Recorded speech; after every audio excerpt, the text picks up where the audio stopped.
This year, when oil prices are traded higher than usual, Russia was expected to get as much as $180 billion from oil sales.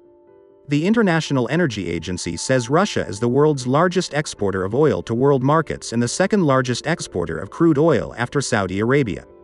The majority of the oil is shipped to Europe, which exports 60 to 70% of Russian oil. China, by comparison, takes 1/5 of Russian oil. So by refusing to buy Russian oil and oil products, the EU hits Moscow hard.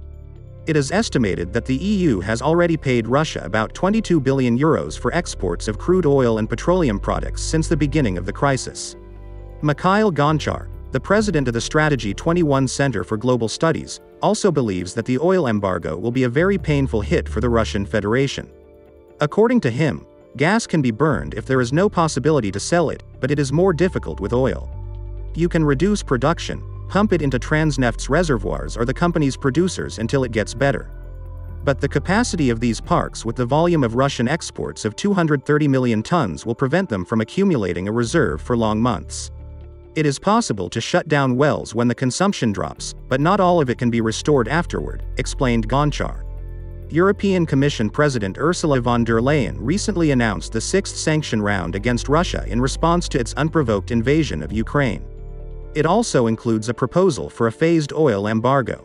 The EU was marked by its silence when the US and UK announced in early March they would not import any more oil from Russia. The reason was the EU feared that its economy, especially with large energy-intensive industrial consumers such as Germany, would stall without access to Russian hydrocarbons. However, the 27-member bloc made an important effort to deprive Russia of much-needed revenue by announcing that it plans to abandon Russian oil within 6 months and refined products such as gasoline, naphtha, and kerosene by the end of the year.